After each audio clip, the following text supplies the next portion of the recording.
you're listening to She Shield, your one-stop pod for all topics personal safety. I'm your host, Sofia, and my goal is to help educate men and women on concealed carry, martial arts, and all topics self-defense.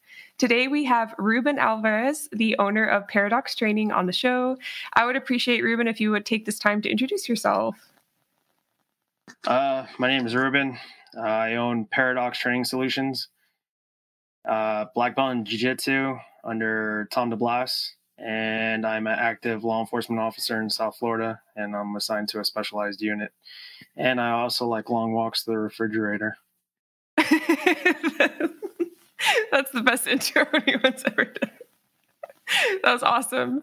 Short and sweet. I like it. Yeah, I don't like talking about my accomplishments. That's in the past. So I just like, yeah, your sarcasm language meter is going up. So at least you got that sarcasm thing. So good. Perfect. Yeah. And to give a little context, before we got on, I talked about how I am very bad at kind of sensing sarcasm. I'm super gullible to it.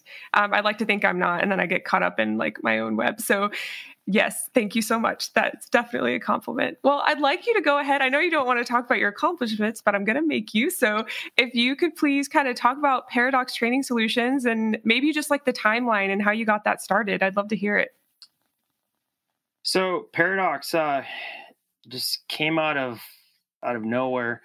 I had a couple of buddies that were in the tactical community, and one of them was he's very big on Instagram, Real World Tactical, Tony Seminot. I don't know if you ever seen him. He does like jumps over cars. He was in Call of Duty. Big name dude. He had a good tactical industry, or not industry, but business called Real World Tactical, and he was doing great. And then I had a couple other buddies that had tactical, companies and stuff like that. And I just started seeing on Instagram, a lot of people teaching like these moves that or techniques or, even modalities of training that didn't make sense.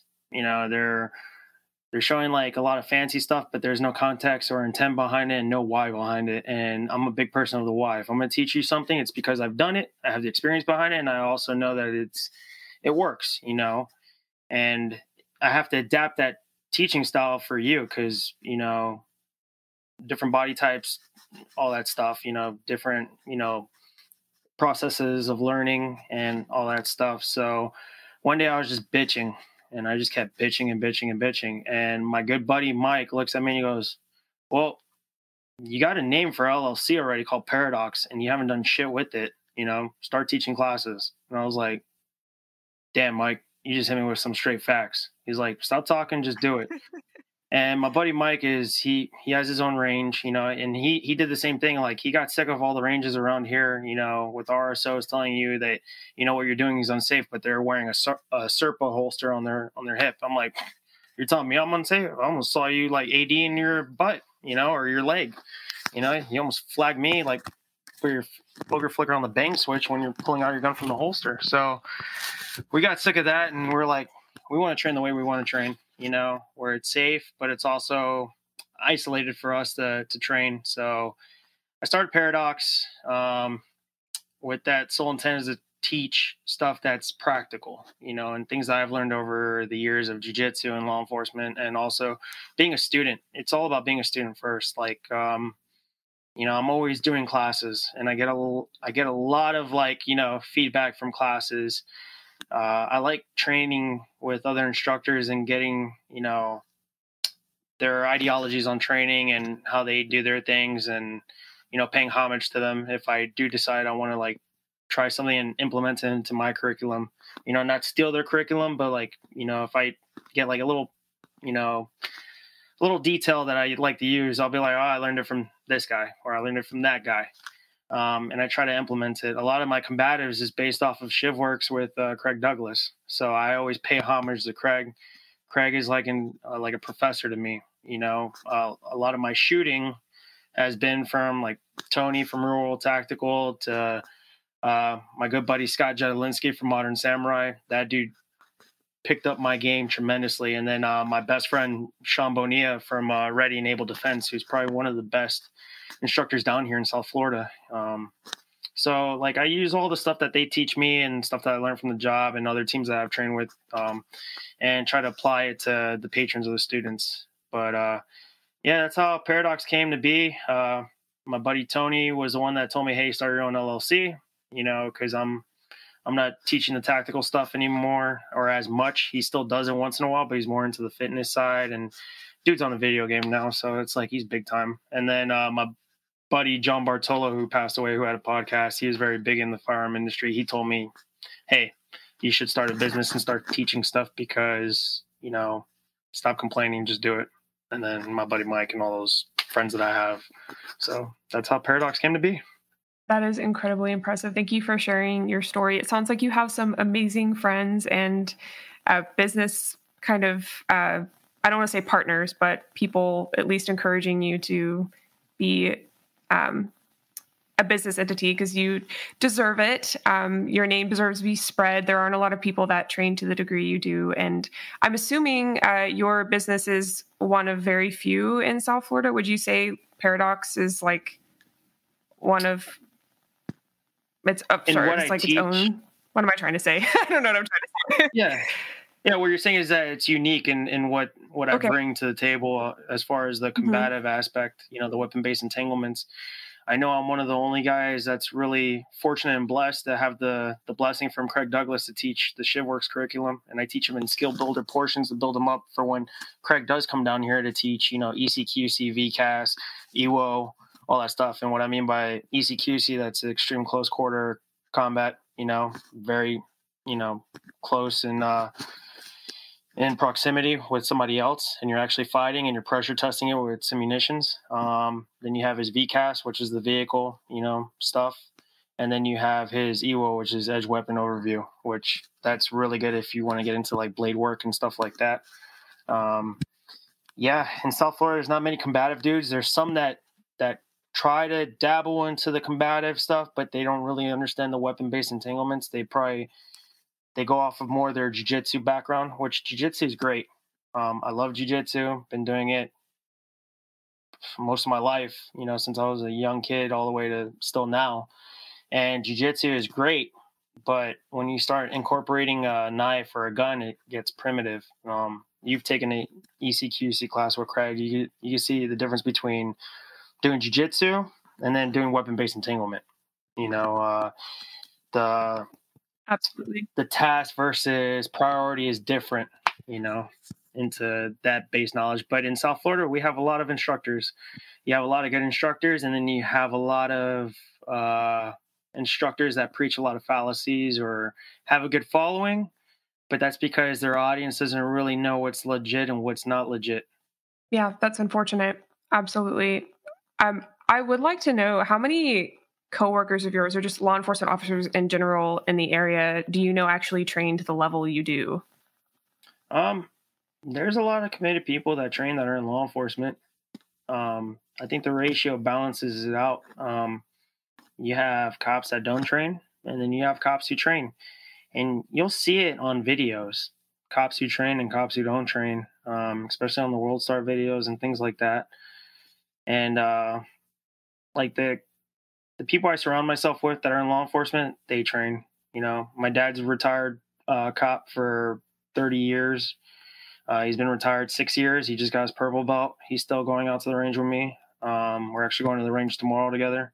So he's always training. My mom's a current law enforcement officer, and she doesn't train as nearly as my dad does, but she trains. She'll always ask me questions and things like that and watch videos and, you know, ask me a lot of questions about things, and she'll train whenever she can. But, you know, she's more of like if I need something on case law, my mom's the one to ask, or how to be like, hey, detective work investigations, nails it. Rather than me, I'm more of like, hey, I'd rather just train like the tactics and the combatives and all that stuff. So it's a balance. Your family sounds really impressive. It's really cool. And your mom sounds like a badass. I love that so much. Have they talked about the difference between kind of like the emphasis on training when they were, or I guess their earlier years of training to become Leos full-time compared to now? Yeah, there's some growth in the training for law enforcement from back in the day till now. Will Petty from Centrifuge, he's done a lot for the law enforcement community as far as like training. It's very data driven. So he Will is one of those guys that he brings the whole context and intent behind it, not just the experience. You have a lot of guys that have great experience and stuff like that, but that's their experience. You can't put it on everybody's experiences. You know what I'm saying? You can't just base it off of one thing. But what we want to see is what are the trends going on, and what's happening. So that's what he does is he gets a lot of the science and data behind it and goes over the why of why he does this and that and this. And people will say, well, data's flawed. Yeah, well, a lot of things, everything's flawed. Everything's not foolproof. Even combatives isn't foolproof. I might mess up one thing and then next thing you know, I get stabbed or something like that. So it's not foolproof, but, at least it mitigates most of the issues I would have, and puts me in the right mindset that I need to be. So if you look at training now in law enforcement compared to what it was years back then, it's a legacy thing. Back then that's what worked for them and they applied it. Now we're seeing as criminals evolve, so do law enforcement. And we have to be able to learn how to teach people too. Before it was just like you get up there and you give a whole bio of yourself and you give yourself some mythical creature like, bio thing where you're like, I'm an alpha sheepdog, this. I've been SWAT and the SWAT hands, and then it gives me your whole story. I don't care about your story. I care about what are you going to teach me to be better. And there's instructors out there that are teaching cops how to teach to be better instructors and not just be narcissistic, as you would say, probably. Yeah, that's wonderful. I'm really happy to hear that's happening. I've always wondered.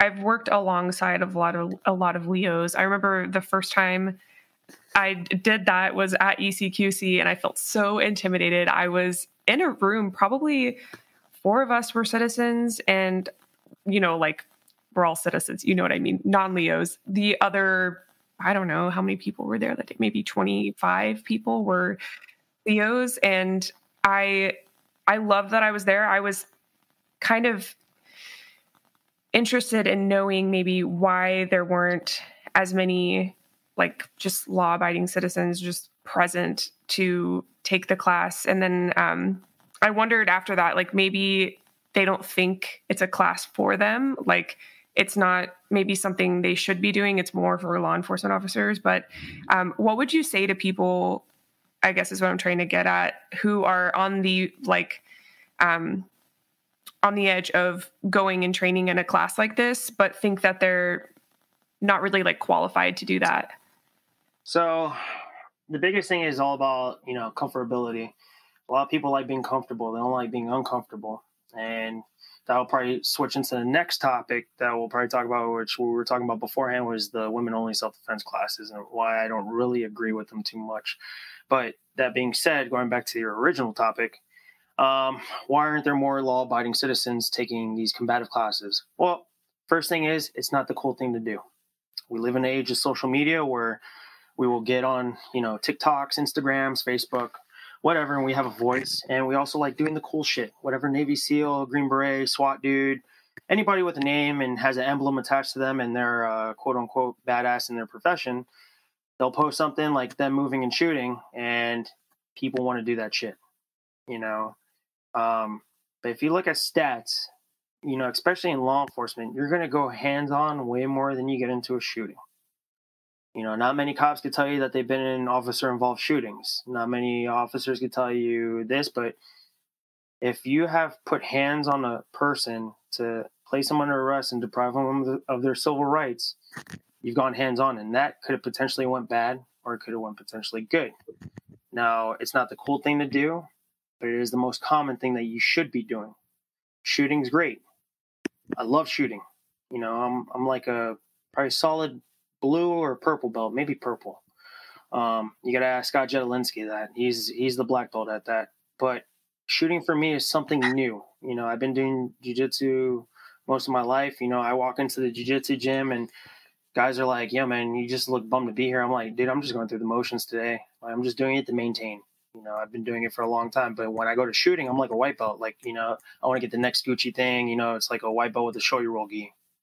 You know, you spend $250 on the gi, man, but you don't even know how to do a pendulum sweep, you know, or a basic Kimura. But it's not the cool thing, you know, and combatives is underplayed. More cops are doing it because they're seeing that they're getting in more hands-on situations, and the last thing they want to be is you know, a viral video of them getting their butt kicked on YouTube or Instagram or whatever. So you're seeing more cops are doing that. You're also seeing that, you know, a lot of cops are getting into weapon-based entanglements every time. And the only reason why it's every time is because they present the gun in the situation. Your own firearm can be used against you. How confident are you in retaining your firearm? You know, and what retention are you using? You know, you took Craig's class, you saw the weapon retention. You pressure tested it, right? And you saw the validity in it. You know, it's not one of those like, Absolutely. hey, let me go for a Kimura while you're grabbing my gun. You know, like, I won't ask you what's your height and your weight because you never asked a woman that. But what I think of like examples is my mother. My mother's 5 foot, probably 5'3", you know, maybe 140 pounds, soaking wet. Now if she has to fight a person that's bigger, faster, stronger than her, is she going to be able to really Kimura that person? You know, especially in the city that she works in, there's a lot of like NFL guys, you know, a lot of pro athletes, you know, they're all going to be bigger, faster, stronger than her. If she tries to do a Kimura on one of these dudes when they're trying to grab her gun, or even somebody that's on narcotics, maybe that's equal her size, but now they have, you know, that stimulus of a drug, and it's enabling them to have, you know, better strength, you know, and taking out the fear ratio, all that stuff, you know, the anxiety goes up. They're not anxious. They just want to really get that gun. And you're there, you're nervous. You're like, oh my God, this person's grabbing my gun. You know, I'm on 2 cups of coffee and a report or whatever. Now you're fighting them. Oh, let me go for this Kimura. And then next thing you know, they get your gun. Right. So that goes into the whole like jiu-jitsu cop mentality thing. Like, right. You know, there's a lot of good guys that are pushing out good content on combatives for cops because they were cops.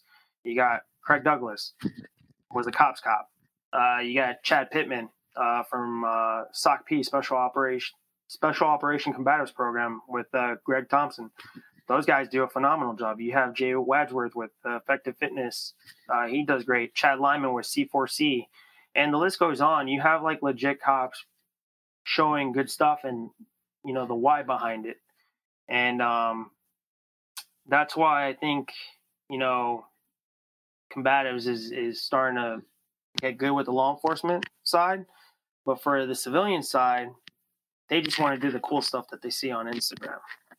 You know, I've seen a lot of kids that run like, you know, sub-2 bill drills, and you know, or they shoot way better than I do, but then you put them in Thunderdome and they freeze and they can't get that nice little, this is what I've been waiting for, you know, right. appendix draw, you know, because once I close that distance and I'm a more than worthy adversary, now I'm getting in your shit. It's not one of those that you're waiting for the shot timer beep and then there's like a, you know, cardboard silhouette of a USPCA target or something like that. You know, it's actual meat moves, as Jared Reston would say. Right. You know, that's another great instructor, Jared Reston, you know, from Wrestling Group. Legit SWAT cop, been in a bunch of officer-involved shootings, explains the why behind it. You know, he's the experience, but also he's the skill as well. Like, he knows how to teach his stuff. So that's the thing, is it's all about popularity. It's what can I do to look cooler on my Instagrams? Am I wearing Vans? Am I wearing the next, like, you know, whatever pants that, you know, all these tactical dudes wear? You know, am I wearing a cool, you know, shirt? You know, whatever is a cool thing to wear now. You know, like everybody's wearing the GBRS stuff and the whatever other companies are out there that are legit dudes, you know, but they like it because they're Navy SEALs or, you know, Delta or SWAT or whatever, or, you know, all that stuff, which those guys are awesome. I'm not trying to knock them. I'm just saying, like, you know, that's like the thing, you know. So right.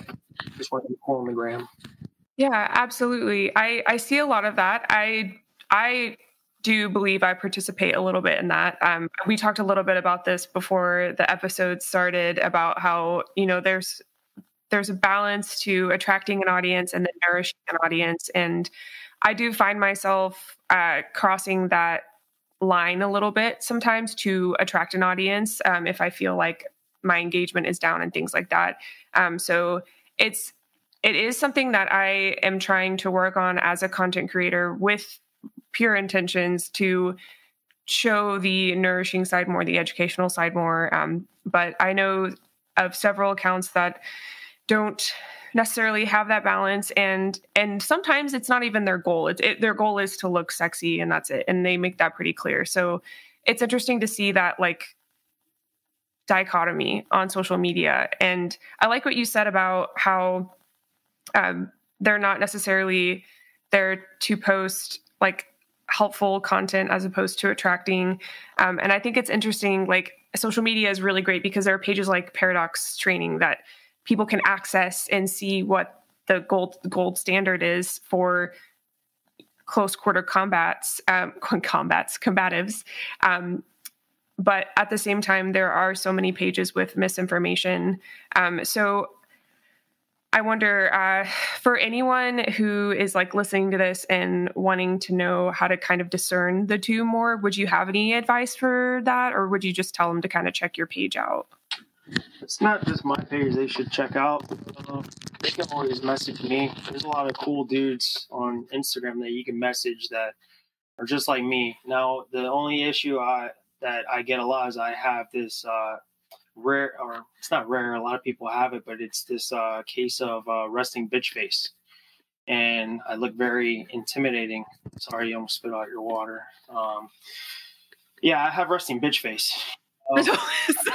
That's not what I was expecting you to say. Yeah, like the guys on the team call me grumpy, because you can just tell my face, like I'm a grumpy dude, but I love teaching, and I love being there and helping people, and I love watching people excel. I felt that's one of the traits that God gave me to bring to the world. But I have resting bitch face, so sometimes I don't look approachable. My buddy Sean has a little bit of the resting bitch face, and a couple other guys like I hate to drop his name.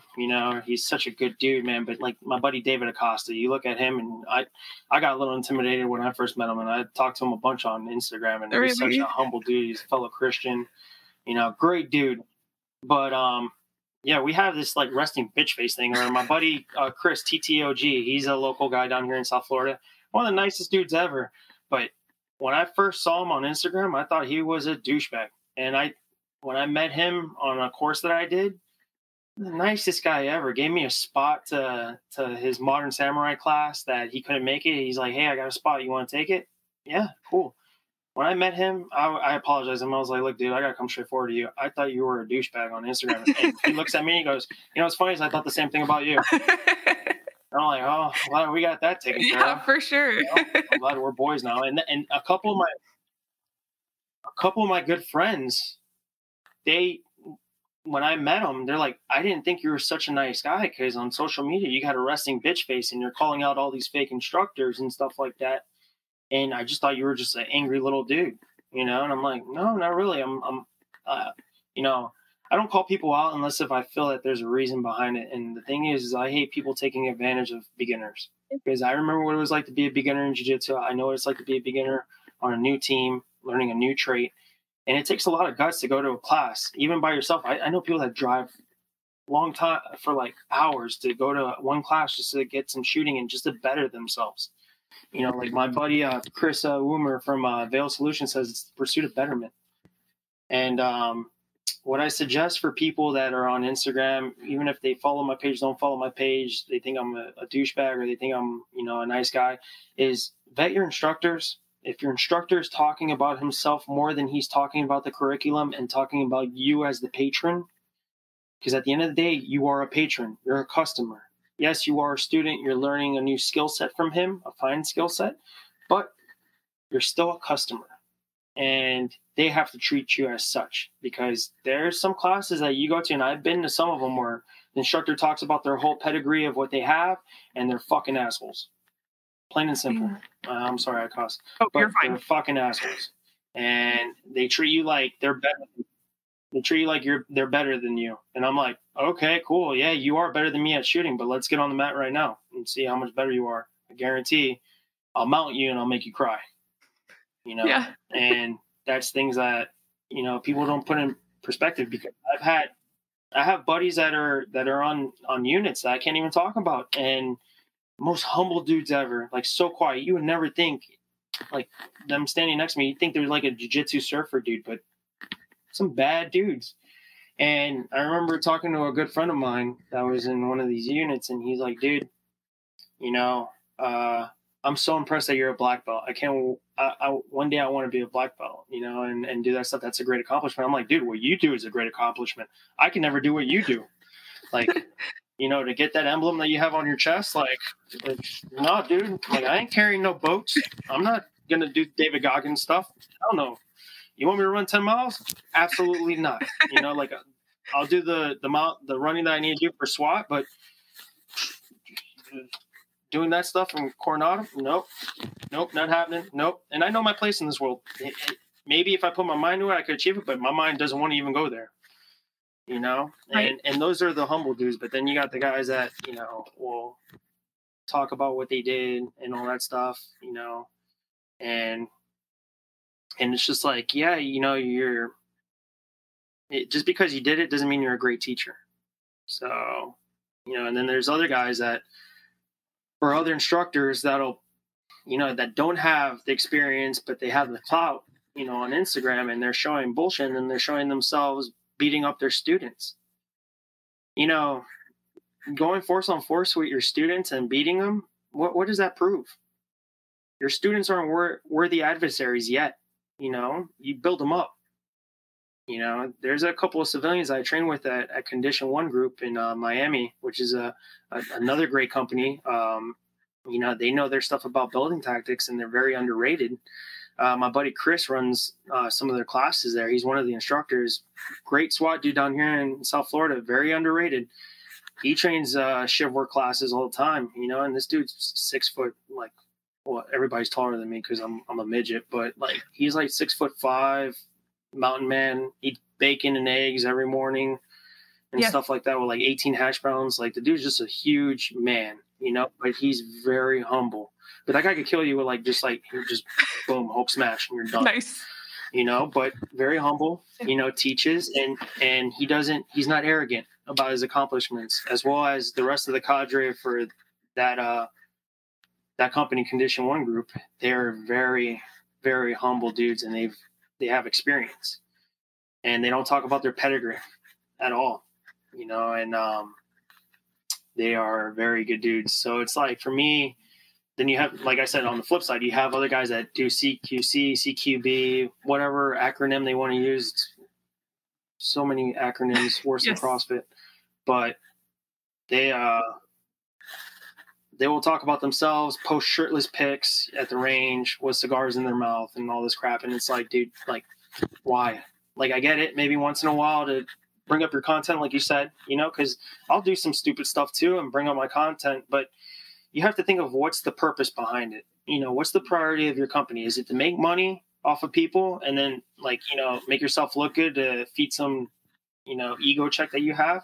Or is it because you really want to watch people do better? You want that person to be like, wow, I see an improvement. Like today I had a private lesson with one of my students, and he was shooting better than me today, you know? And I was like, man, great job, dude. I'm going to have to start taking lessons from you. And he goes, no. He goes, This is why I pay what I pay every other week to train with you privately, is because I see the progress. And when he said that to me, that was the best thing, you know, to hear, you know. And I was talking to another instructor in the morning about it, and he was like, dude, that's the best thing, is, you know, hearing that student tell you that they progressed. So for the civilian community or law enforcement, just choose an instructor that wants you to progress. That's all I got to say about that. Absolutely. Yeah. As you said that, I heard a really loud bang outside of my apartment, and I'm just listening. Really quick side story, totally unrelated. I promise to circle back. There is a guy in my apartment who walks up and down the hallway on his phone with the speaker on and talks out loud. And we live in like the closest, thinnest walled apartments ever.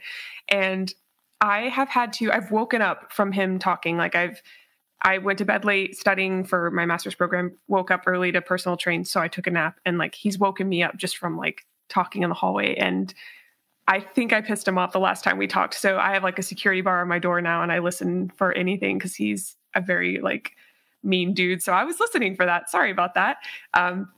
That's why I looked like over there. But anyway. Oh, absolutely. Yes.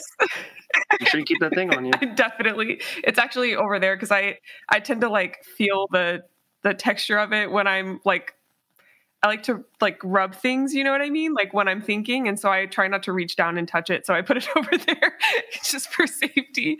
But anyway, back to your very good point. I love that you have people in your vicinity and who you instruct and train with that you trust as well, besides yourself. It says a lot about your character to recommend other people alongside yourself, and also appreciate, you know, their work and the help that they have given other people. So that's really great to hear. And honestly, until I took ECQC, which I've only taken one class, to me, that's the equivalent of reading a description online, because I haven't trained it since, besides working from inside the waistband and doing like high pectoral index and walking back and presenting. That is the most I've done since to practice my skills learned that day. So I'm not going to lie, I don't feel competent at this point due to the lack of hand-on-hand combat and my skills with ECQC. But ever since I took that class, I learned like how much I don't know. And it's definitely broadened my perspective. So I'm grateful for that beyond belief. I think I had started the podcast before that before that experience. And ever since, I've been trying to kind of bring on more guest speakers that can speak to that topic so that people don't have to go experience the first class to learn about it. Because I'm not gonna lie, it was almost coincidental. My friend at the time mentioned Craig Douglas. I looked him up and I was like, oh my God. Oh, it's snowing. Sorry. Sorry. I just realized it's snowing outside. But I just realized by coincidence in showing up that there was so much more to the world of concealed carry. I actually got to take my Filster Enigma with me, which was really cool. It held up really well under stress. So that was really awesome. Before, I had suggested it to people, but after testing it and like getting like essentially thrown around on the ground with it, with my little sim gun, it worked out really well. So there are a lot of reasons I try to tell people about it, but hearing it from someone like you is just awesome, because I couldn't think of a better word. But yeah, so kind of moving on, I like to talk a little bit about women-focused topics, just a little bit, and kind of have like a women's corner almost. I haven't thought of a cool name for it yet besides that. But when it comes to your experience training women, what would you have to say about it? Just very open-ended. Training women, I get the reasoning behind women only self-defense class. They want to be comfortable, have their friends with them and stuff like that. You can still do that going to an ECQC class. Bring your friend with you, but you have to think about reality. That's the thing. Another thing too with, the civilian public is, they don't look at the reality of like what happens. They don't get to see what cops see on a day-to-day basis, right? They probably go through maybe like 4 or 5 critical incidences in their life, if they maybe, and as a cop, you see it all the time, and you're like, man, I need to really get my stuff squared away, and some cops will do it, some won't, because they live in that whole fallacy in their head. They live in, wizard land where they believe doing karate at the gun range works, but it doesn't. So that being said, it's like for women, you have to think, are you going to get attacked by another woman? Which could happen. But look at stats. Human trafficking is big now, right? How are they getting taken? You know, they're getting taken by somebody that's bigger, faster, stronger than them, right?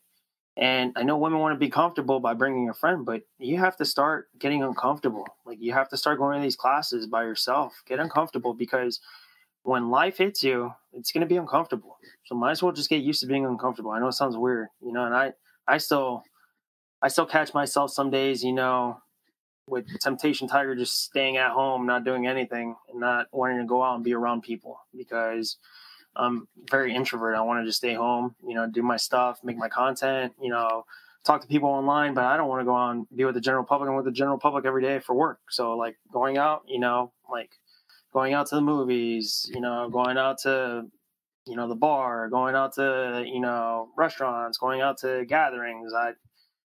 As I get older, the more I like my dog, and the more I don't want to go out. But I have to force myself to get uncomfortable and go out, you know, go do things I don't want to do. Because, you know, it was funny. My pastor talked about it in church yesterday, where he's like, you don't want to pine away. And by pining away means rot away. You don't want to sit there and, you know, be comfortable with life, because that builds complacency. And then, you know, life really doesn't really see growth. You know, life is about suffering and seeing growth, you know, and also seeing the bliss behind the growth. But you have to go out and do it. You just can't stay home being comfortable. So that being said, it's like with women, it's like, go out and be uncomfortable. Go take a regular class, a regular ECQC class. Go take a, you know, a pistol self-defense class, you know, with that's not just women only, because you're not going to get attacked by another woman. If you look at it, just look at the data, look at, you know, look at videos. It's all over on Instagram. You know, you see women are getting attacked by bigger, faster, stronger dudes, and they have no answer for it. You know, you could try the Krav Maga karate stuff and try to, you know, like throw a dick punch in there or something, but really, like, are you carrying a blade? Are you carrying just in your purse, where you're just like, oh, my husband gave me a gun, here, I'm going to carry this around, and you're just whittling the purse? Like, you know, like, what are you doing? Do you even know what you're doing? Are you, you know, having like how Craig Douglas has muck, managing unknown contacts, you know, like doing everything, having your fence, you know, not having, you know, that narrow view set where you're just like on your phone the whole time walking around and doing whatever you need to do. And I'm guilty of it. Sometimes you catch me on my phone, you know, like I'm walking around, I'm like, and then my dad will be like, yo, get off your phone, get your eyes up. And I'm like, oh, yep. Yeah, what's going on? You know, we all get caught in it. So I'm not perfect either. But, you know, when I'm going through, or when I'm at work, sometimes like a lot of dudes at work will be like, yo, man, you're on your phone a lot. Like, I'm like, dude, there's some fire ass memes right now on Instagram. You need to check this out, you know. But when it's game time, you know, when it's game time, I'm on point, you know, my head's in the game, everything like that. But I also have to be cognizant of like, hey, when even I'm relaxed, I shouldn't be too relaxed. I should be like, you know, making sure I'm checking everything and not keeping that narrow, you know, mindset. But you see a lot of people, they're just super narrow. Like I had a private student 2 years ago. She was going off to college, and her dad wanted her to take some, you know, self-defense stuff, you know, and I put on my Shivworks helmet and I went after her, and I made her like fight, you know, like how it would be in real life, you know, me and a couple other guys from Paradox, you know. Nice. And she's like, I feel so much more comfortable. But one of the first tasks that I gave her for homework was, I want you to just go sit at a Starbucks. Don't look at your phone. Just sit at a Starbucks and switch your mindset. Play the role reversal. I want you to pretend that you're a bad person. I want you to pick your prey. Pick your targets. And she goes, I never thought about that. And I go, because you're a noble person. You live a nice life. You have values in your life. You don't see yourself hurting people, you know? And you want to look at it from that standpoint, you know? Like if I tell somebody right now, hey, one person's getting choked and the other one's doing the choking, I'm not going to give you the scenario behind what happened, but one person's getting choked and one person's choking. Nine times out of 10, they're thinking they're the one getting choked, you know, rather than being the one choking somebody. And I didn't give you context of what happened, this and that. It's all about the whole perception of good violence versus bad violence. You have to be able to be violent. You have to know how to pick, you know, your prey. As for say, like, if I'm going to get preyed on, you're going to become my prey too. you know, and I'm going to make sure that you pick the wrong dude. You know, that's one advantage I like about having resting bitch face, you know, is that I don't really get tried a lot. You know, like they just see me like angry and they're like, this guy looks like he's having a bad day. I ain't messing with this dude. This dude looks crazy. You know, he's got crazy hair. He hasn't groomed his beard and he's got vegetable ears, you know, like, yeah, that's also deterring, you know, stuff like that. So like if you see a girl or, you know, a woman or whatever they want to identify as, because I know it's 2022, walking down the street, you know, and they have that confidence that they know what they're doing, you know, the person that's picking the prey is going to be like, maybe I'd rather get that person that's not going to see me coming. You know, maybe that person on their phone right there. I can run up, snatch it. I can run up, sucker punch them, you know, hit them up. But this person's like looking back, you know, checking everything. Yeah, I don't really want to mess with that, you know, because now it's going to cause a fight, which is going to, you know, disable time for me and stuff like that. And they just want the easy route. If you're going to, you know, cause, you know, damage to somebody, it's because you either want their material, you know, valuables, stuff like that. Or, you know, like there's some kids now that they just go around like hitting people just for like Instagram or whatever, or like YouTube videos or whatever, pranks, all that crap. But most of it from most of it, like, you know, the paradigms that we see of, you know, women getting attacked is because they either want them for their body, for human trafficking, or they want them for their, you know, their purse and what's inside the purse, or, you know, or they have their own sexual thing that they want to do with them, you know? So you know, if they see that you're going to be an easy target, they're going to take it, rather than if you're, you know, heads on the swivel or whatever they like to call it, you know, but you're not having that narrow view. You're having that broad view where you're looking around. They're going to be like, nah, I don't want the hassle. So, you know, for women, I think they should not really go towards the women's self-defense only classes, because you're just going with another woman that, you know, that has that characteristic value of like, hey, we're going to have fun and do this. And I want my patrons and students to have fun, but I also want them to know what reality is, you know, and I think that's what good, like Craig Douglas does, David Acosta, all those dudes, they do good stuff like that, where it doesn't matter if you're a man, woman, or, you know, velociraptor. It's based off of, you know, the premises of if you apply these rules, you'll be fine and stuff like that. And look at you, like, you know, you went to ECQC and I'm sure you had a lot of fun, but you also learned what reality was, you know. But people need to go out and try those classes, you know. And yes. And another thing is you have a platform now where you could talk about it because you are a female. You do a lot of, you know, girl stuff besides the shooting. You know, you go to the gym a lot. You do this and that. And if another female sees that, she's like, okay, cool. Like if she says it, then yeah. But if I say it, you don't know what it's like to be a female. You don't know what it is, and rightfully so. You know, because I don't know. You know, I don't know what it's like to walk in yoga pants down the street and get whistled at. You know, so. You know, it's things like that. Yes. Yeah, absolutely. That's you know, so they feel more comfortable, you know. I mean, if you did wear yoga pants. No, won't happen. Hello? You froze. Yeah. No, I'm sorry. I was going to say, if you did wear yoga pants, I'm sure you get catcalled. Just be like, yo, this dude's got a resting bitch face and he's wearing yoga pants. This dude does not give a shit. No, I wouldn't mess with you either. I was at Walmart. I have to say this. I was at Walmart the other day and I was wearing my lifting shorts because I couldn't find my sweatpants. I threw them in the back of my car and I don't want to talk about what's back there, but it was hard to find them. So I was wearing this really big hoodie and my lifting shorts, which aren't booty shorts. They're between like biker shorts and booty shorts. So they're like right in that sweet spot. And I could tell people were looking at me, and I know it was not like complimentary looks. At one point, this man did a complete 180 and was like, you know, it's December, right? And I couldn't tell if he was being like funny or, you know, accosting me. And I was like, ha ha ha. Yeah, I know. I just came from the gym, so I'm sweating really heavily.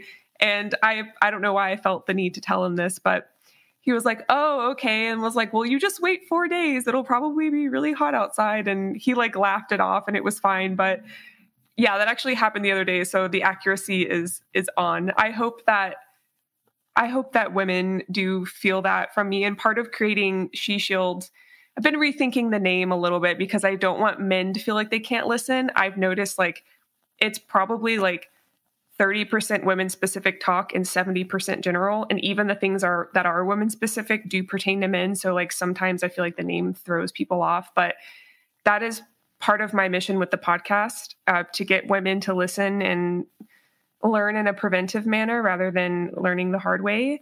So I like that perspective, at least. It definitely makes me feel like there's purpose to it, because that is a good point. I've never really thought of it that way. So thank you for that. It's good stuff. I did want to follow up on something you said about like go with a friend, but don't train with them, I think is what you're trying to say the whole time, like train with other men because that's what they will most likely get into. I love that idea. I ended up traveling with a friend of mine, Kristen Irwin. She and Craig are very close, but ended up traveling and staying with her in Kentucky when we went to Knife Control Concepts. And that was a lot of fun. Even though we could have worked with other people, we ended up staying with partners of the same sex and same size. The woman I worked with was roughly like, we had very similar body types. We're both about 5'10" and very muscular. So I hope it's okay to call myself muscular. But anyway, she and I worked together. So I felt like I got a good, like at least a little bit of a force balance. It wasn't like she was smaller than me. But I feel like a good balance of just traveling with a woman for safety and also like to have fun, but training with men is like a great way to do both. So I liked that. Very cool. Yeah. Yeah. You don't really get to pick your body type when you get in a fight. You know, you don't get to pick. Oh, well, you're too big for me. I can't fight you right now. Excuse me, sir. You're too big. Try that. You're too big. You can't put me in this van. And, you know, like it's like, you know, it's things you have to think about, like various body types. I want to be prepared for all of them. You know, I want to be able to know, hey, if I have to fight somebody that's bigger, faster, stronger than me, or somebody that's even shorter than me, but I have to know if the operating system works. You know, establishing, like what Craig talks about, establishing the operating system. You know, you want to make sure that you have an answer for what kind of adversary you have. You know, like I always try to train for the worthy adversary, like the person that'll beat me up. You know, I'm training for that person that'll beat me up. Or as like my buddy David Acosta, that's another guy you should probably bring on. Really good dude. He talks about how will I kill my evil twin? If I had to fight myself, you know, tomorrow, what would I do today to train for that person tomorrow? You know, how would I kill them? You know, my evil twin. He calls it the evil twin analogy. And it makes sense. Like, you know, you want to train for that evil twin, you know, that person that's going to be a day better than you. What are you doing now? And trust me, there's some days I do not train for that evil twin. I'm sitting on the couch, drinking a Coke Zero, watching a Netflix documentary or something while eating pizza. That Ruben will get his ass beat by the next day Ruben, probably. Unless of that next day Ruben does the same thing again, right? You know, but when I'm training for what happens if I do come to that guy that doesn't want to give up. You know, he's not intimidated by what, you know, I present to the table. He just wants to, you know, do bad things to me. So that's a mindset you have to train for, and you have to be prepared for that person, whatever body type they are. So just train with a chick, you know, or another person of, you know, your gender or, you know, height, weight, everything like that. It's cool for like technical things, but when you're trying to pressure test it, you know, like, are you sure that what's the validity in it? Is it really going to work on somebody that's bigger than you? Because it's just working on your friend. You know, this is how we pressure test things. So, you know, it's, you want to bring reality into everything when you're training.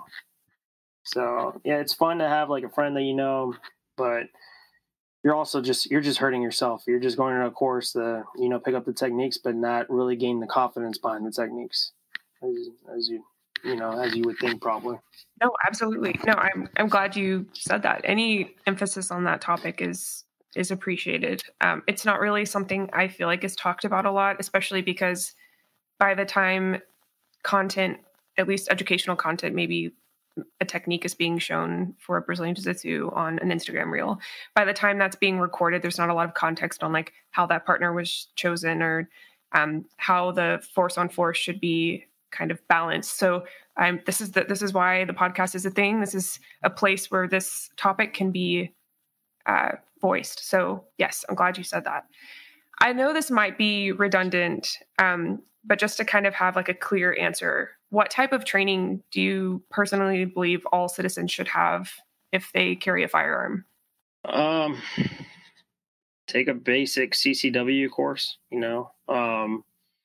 most instructors won't go over the legal parameters behind, the CCW stuff, but choose your gear too. Like when you get an instructor, they'll talk about gear that works and what doesn't work. You have people talking about gear just because the company pays them, and it's shit. The private student that I was with this morning, I finally got him to change out his belt to Segura belt to emissary because, I run Segura. Yeah, that's how I came across finding out who you are was through Juan from Segura Gear. That he's like family to me. So I watch what Juan does with his gear, and he actually talks to the end users on like how can he improve the gear and what makes it better for the end user or the patron. And his concealed belt is used all over, but a lot of people won't post it up. Even some of the guys that have these companies with like belts and stuff, they wear his belt. So it's like gear stuff too. Like what firearm are you using? What holster are you using? Like you were talking about your holster. Now the validity behind your holster from an ECQC class. So now you can talk about it and be like, this holster withstands this. It's not just the new fat holster that just came out that breaks whenever you fall on top of it. It's pressure testing your gear, not just yourself, but your gear. So I would go to like a legit CCW class where the instructors, has some validity behind their name and their experience and that they know what to talk about. I know David Acosta, when I did his class, he goes over like tourniquets and which ones he likes to use and not use, and how his EDC setup is. You go to Craig Douglas, he shows you like all the knives that he carries and stuff like that. Like I carry a blade, a spare mag, and my gun in a holster and a flashlight. And people are like, you carry a flashlight? Yeah, I carry a little mod light or a little Enforce light. Why do you carry an Enforce light or a mod light on you? A little one, like a handheld. Well, if I'm in a movie theater and it's dark, I got to still positively ID. If, God forbid, I got to shoot somebody, I'm not going to just shoot where I can't see any light and now I miss and hit somebody else, It's good for processing information, a lot of people don't think that. Now am I one of those guys that carries like IFAK and shit in my back pocket and stuff? Not really. Like how many tourniquets you got on you? Like 6 tourniquets? No, I don't. Like I got a little IFAK in my car, but mostly it's like my pistol, my blade, my flashlight, and my spare mag, and most importantly, my inhaler for my asthma. Yes. So that's what my EDC thing is. Same. So I got my little red inhaler with me. So, that's all I carry in my wallet, but these are things that, after knowledge of why do I carry a spare mag? Why do I carry a blade? Why do I carry a flashlight? I know the whys behind why I carry this, and I explain it to the patron. A lot of people are just like, oh no, this is the new coolest thing, because I saw it on Instagram, so you should carry it too. Because this guy that I don't even know told me to start carrying it. So what I would tell him is get a good, CCW class and then go to a legit combatives course, go to ECQC, go to David Acosta, go to, Effective Fitness with Effective Combat Fitness, or the name of it, I forgot, with Jay Wadsworth, C4C with Chad Lyman. Even the Rogue Methods classes are pretty good too with Raul. He does a lot of pressure testing stuff, and there's a couple other combative dudes that are legit out there pushing stuff out of SOC-P, but they stick mostly to only special operations stuff. So I don't really think they do civilian things, but for me, the gold standard for if you want to do like conceal carry stuff and learn the ABCs of weapon-based entanglements, it's Craig Douglas with Shivworks. That's the gold standard for me. That's the one that won my heart with weapon-based entanglements. And he is the godfather of weapon-based entanglement stuff, in my opinion. Like, he's the guy that everybody should go see. And most of these guys that teach combatives have gone to an ECQC class. And if they tell you they haven't, they're full of shit. You know, I think the only one that hasn't been to an ECQC class is David Acosta and probably Chad Lyman, maybe Jay Wadsworth too, because they already have the jiu-jitsu background and they do their things. But like other people, like I've seen a couple of the IG combative instructors in ECQC. You know, you even got my buddy Cole Miller in Georgia. You know, 10-time UFC, you know, badass black belt, good buddy of mine. He's done ECQC, he's done SOCP, you know, he's done a bunch of combative stuff, and he's always signing up for new courses, and he's just hungry. And this guy was pound for pound one of the greatest 155ers, you know, in the UFC, and even 145, I think, at one point. And American Top Team black belt, won multiple black belt championships, and this guy's still going out and training and paying the homage that he credits people. But, you know, he's an everyday citizen that carries concealed, and he's always doing concealed classes, and he's doing, you know, doing ECQC or some form of weapon-based entanglements, either SOCP or another company. But, you know, that's what I think people should do. Get a valid instructor, get a good CCW class, and then it's on you to learn the laws of, you know, when can you use deadly force, when can you not use deadly force, where can you carry, where can you not carry, and all that stuff. Because you just have people say, stand your ground. And it's like, all right, what is stand your ground? I just know stand your ground. If somebody comes at you, you have a right to stand your ground and just burn them down. And it's like, nah, bruh. That's called, like, you know, murder, manslaughter, you know, jail. You know, you're one trigger press away from becoming a nasty burrito.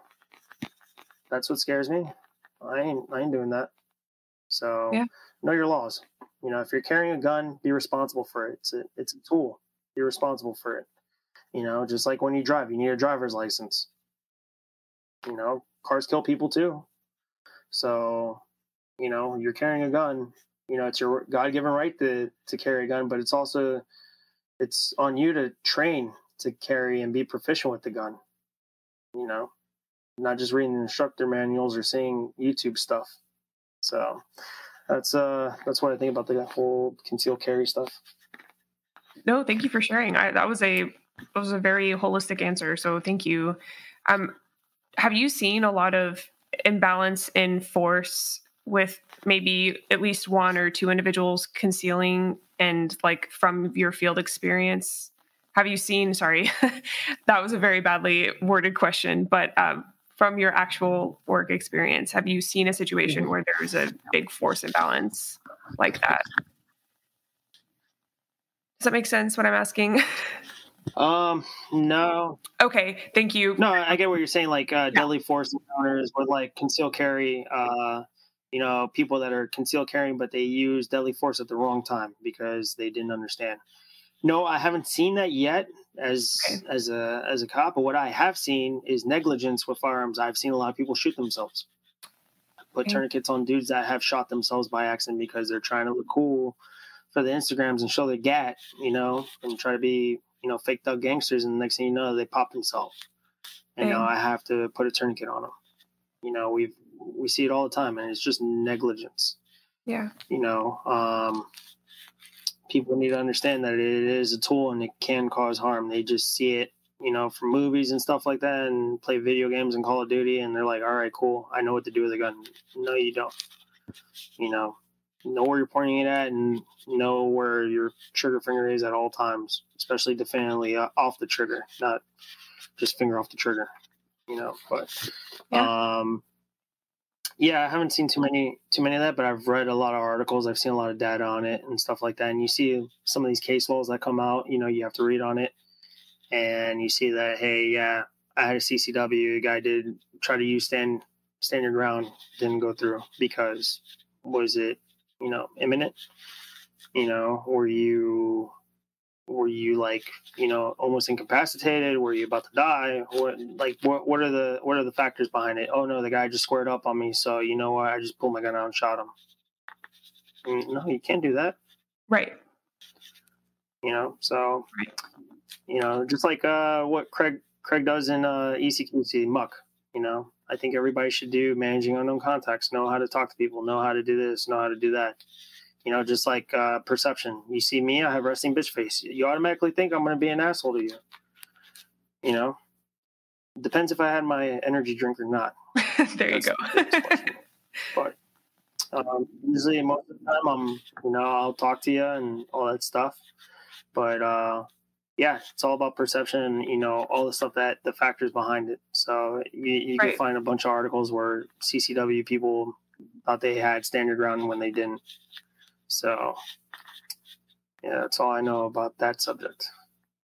Thank you for sharing that. I'm kind of surprised and glad at the same time that we talked about negligence, firearm negligence, and kind of like the legal side of it. The things that maybe aren't as like sexy to talk about, but need attention. I'm really glad that that's being brought up here. I definitely don't see a lot of that talked about on social media, maybe on like USCCA, like on their page, but that's kind of like their thing, of course, and US Law Shield. But I'm really glad this is being brought up on the pod. That's awesome. We are coming up on time. So before we go, I would love for you to talk about how listeners can find a way to train with you, or if you'd like to talk about the class structure, to kind of plug Paradox Training here. Yeah, they could just find me on Instagram. I don't remember what the handle is. It's Paradox Training Solutions. I think it's like Paradox_training. Let me just check it out real quick. Hold up. Yeah, Paradox_training is my Instagram. Yeah, they can find me there. I'm teaching mostly out of Florida, South Florida, because of my job. I do Paradox as like a little side thing, but we got Craig Douglas coming down in February to teach a couple classes. He's teaching an ECQC class and a VCast, and I think some other things. But I'm always bringing down instructors down here too, and I'm going to start probably traveling a little bit next year. I should be at SHOT Show in January, so I'll see you there. Yes, see you there. I'll bring you a Paradox patch and some stickers, but yeah, they could just follow me on the Instagram, and yeah, it should be. I'll probably do like a couple of classes out of state next year. Depends on like my schedule and with work and all that. But right now it's just in South Florida. I've had people fly out to take my classes. I had Bon and Guns come out. Bonnie. Yes. Mm-hmm. She's awesome people.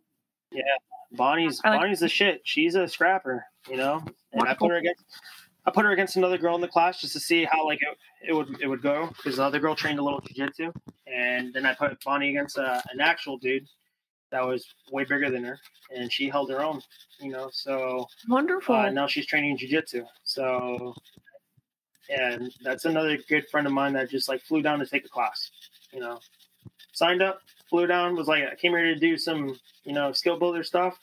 Let's see what I'm made out of. And then she now wants to do Shivworks stuff, and now carries a blade because of the class. You always see her with a Shivworks clinch pick, So, she's one of those like that I recommend, like, having her on the podcast probably too, or people following her. But absolutely, yeah, she's flown down to take classes. I've had people fly down from had a cop from Canada fly down to take a class with me. So wow. It's pretty cool. I do not only the combative stuff, but I teach, pistol, rifle, pistol, things like that. And I just teach things that I know are within my element. I'm not going to teach you how to be a good competition shooter. I don't know much about competition shooting. I train with some of the guys that do it, but like, I'm not fast as fuck boy, like fast like some of my buddies, but I know what works and what doesn't work in a reality-based environment, or real things I've done, So I know how to make you better, focusing on data points. So I bring a little bit of data stuff that I picked up from learning from Will Petty and stuff like that, and some other instructors that they tailor it towards the individual. So, I try to break it down for them so they can see that they improve rather than just being like, we're on the range shooting a bunch. And then you're like, yeah, I shot a bunch. I think I'm getting better, but I don't know if I'm getting better. It's like, well, yeah, here, I got this chart here that I'm knocking on your times and your hit ratio, and you've gone up significantly, That's so amazing. that's things that, that I try to bring to the table that's unique rather than, what other guys are doing. But I take it all from all the guys I've learned from. So people can follow me on paradox_training and message me, and that's about it. That's wonderful. Yeah, I love that you mentioned having actual stats to show progress. That's one thing I enjoy about my competition instructor. Anytime we shoot, I go up and score my my target, and then we pace. So it's not just like, oh, well, I think I did well, I think I'm doing better. I absolutely love having that. I also come from a background of like science, so I really like numbers. So I love that so much. For anyone listening who's wondering if that's a big deal or not, if you haven't experienced that, it's truly a game changer. So I love that you're kind of combining those two aspects. Before we end the episode, I like for my guest speakers to just kind of like send the listeners off with something. Is there anything you'd like to say, or do you feel like you've kind of said it? Just go train, find a legit instructor, and don't be a shitbird. That's about it. Just remember, you're a trigger press away from becoming an Asperita. So go train. I like it. Thank you. Yes, I had such a good time chatting with you today. I can't wait for this to air. I will have all of your links in the show notes, which are the notes below the title. For anyone listening that would like exclusive video content, you can become a patron. You'll receive a thank you note and podcast stickers along with more exclusive content. Visit the She Shield Instagram and TikTok for show updates, pictures and videos of guest speakers, and podcast highlights. A special thank you to Sagetta Gear, the official sponsor of She Shield. For concealed carry gear and duty gear, you can use code SheShield10 for 10% off your Sagetta Gear order and to support the pod. If you would like, you can support the pod by liking, subscribing, and leaving a review. In the meantime, thank you for listening, and stay safe and stay vigilant. Bye.